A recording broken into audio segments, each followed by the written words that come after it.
let's talk a little bit about your gear. What are you currently endorsing right now? I play Gibson guitars. I'm endorsed by them.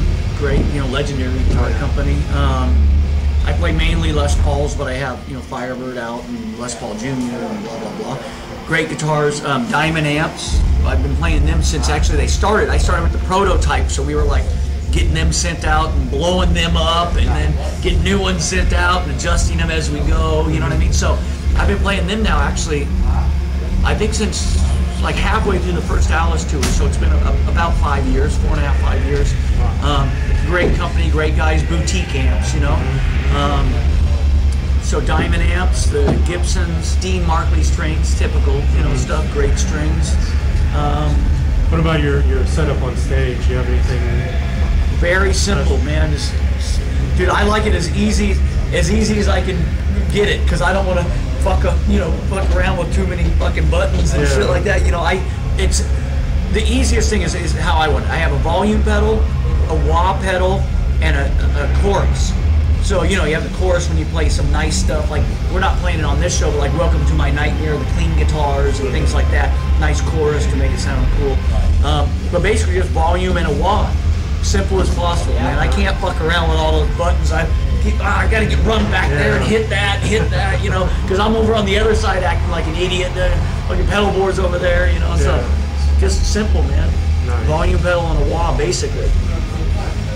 Let's talk a little bit about these. Here in the last few years, it's been this crazy things on the internet, the social networking sites, the MySpaces, the Twitters, the Facebooks. What's your thoughts and opinions on those things? Well, I think I have those things. No, I think, I know I do have the MySpace thing. I don't do it myself, but I have somebody that does it for me, and if anything pertinent's going on, they just send me the message or whatever. But I think it's great, you know what I mean? I mean, in this day and age, obviously technology is progressing in every field.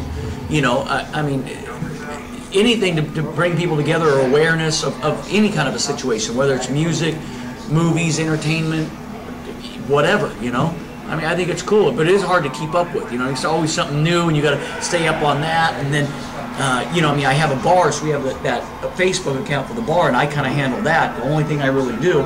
But it's always like, I got to go to that, and this guy's sending me messages, or sometimes beer companies are sending me messages through that to get, because they want to push their products or whatever. So it's like, the next thing you got the Facebook, and you got the Twitter, and you got the MySpace, and you got 80 things going on. It's like, I can see how it's definitely hard to keep up, but I guess just staying connected, man. Definitely. These days, you got technology, it just keeps going. Completely different than 15, 20 years ago. Oh yeah. When you're starting out in the band, and dude, when I talk about it all the time. One of the first big tours that I had done was in 90. Was it 99, 98 or 99? Chuck was on the tour also. LA Guns was playing. I was playing in Rat, and back then I had a cell phone at the time. Chuck didn't have a cell phone, but like, can you imagine back in the day, like when you didn't have a phone, you had to wait till you got to the hotel room and call somebody, driving on the bus all night. Chuck said he didn't have a cell phone back then.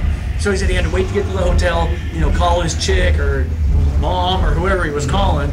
I mean, nowadays, if you don't have a cell phone, internet on your phone, blah, blah, blah, it's like you can't even survive, We don't have service, like, out in the middle of, like, nowhere. I'm, like, flipping out, going, like, oh, my God, what's happening, Yeah.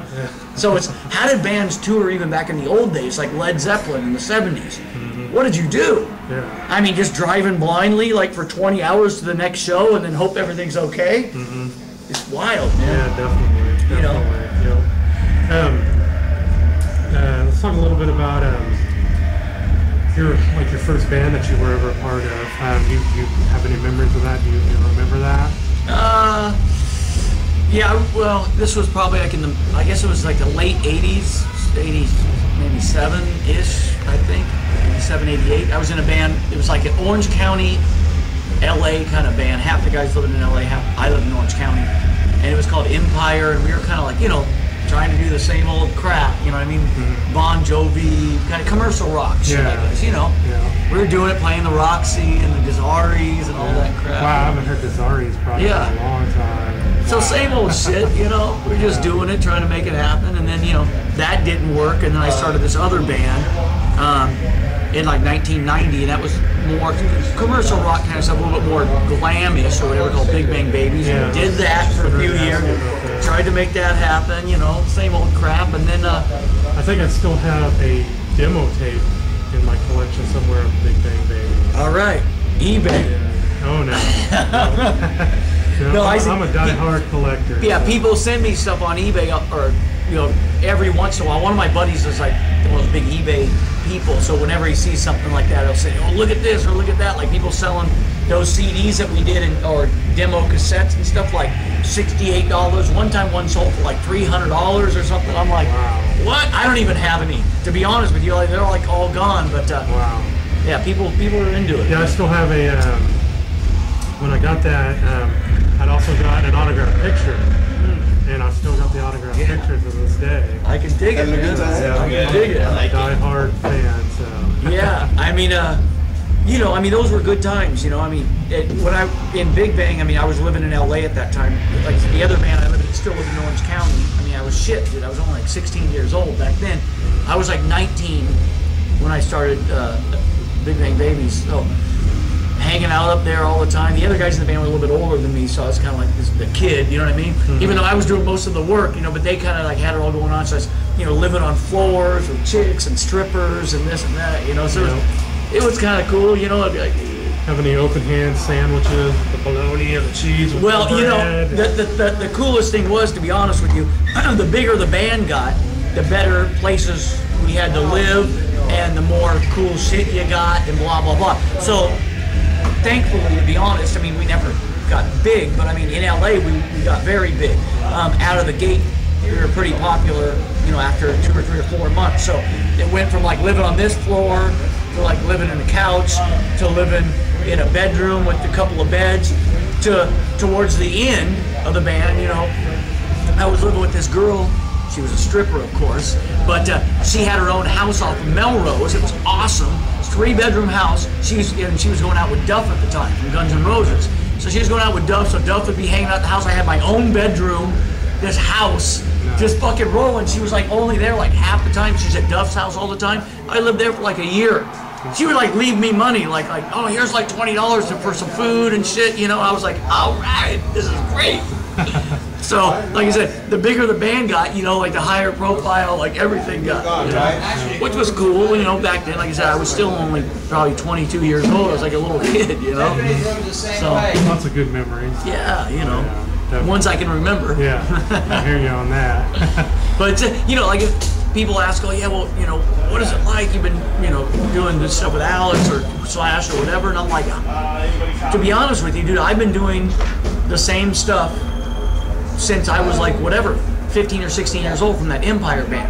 I've been very fortunate. I've never really had a job. I'm not saying that living on a floor back in the old days, you know, with strippers or whatever is the right way to go, but back then a lot of people kind of did that, the 80s, you know, thing or whatever, and Sunset Strip, that was what a lot of people did. But I was just fortunate enough that it just built and built and built into when I was playing with, before I played with Rat and all that, I played with Gene Love Jezebel for a while. So we played around and stuff. I was making money from that, and then I played with Tal Bachman, Randy Bachman's son, had a record out on Sony, and a song called She's So High, which was kind of like a hit song at the time. And then I started playing with Rat, and then blah blah blah. So literally, I've been doing the same shit since I was like a kid. I still feel like I'm like 20 years old because I've never done anything different, man. Yeah. Just drinking some good beers and playing rock and roll, you know. So see the country. And yeah. have a good time. So like I said, though, very fortunate. I know how hard it is, and you know, I'm just blessed, you know, to be able to still do it, especially with a legend like Alice. You know what I mean? Oh yeah. The guy's a lord. Yeah, definitely. You know. So what's the rest of the year hold for you? Just touring? Oh yeah, dude, we're out. You know, Alice is like, he's like the Energizer Bunny, dude. Just pull the string, the mower just keeps going, dude. It's like once we start, usually the tours start like usually in June-ish, but we obviously started a little bit early this year, and they typically go till around Christmas time. You know, like mid-December, starting in December. So we've got dates, sporadic dates right now, all the way through December, besides that one block that they're talking about doing this tour again, the Gruesome Twosome thing. So we're going to be out the whole year, man, just rocking it, man. Right. Europe, States, back and forth, back and forth.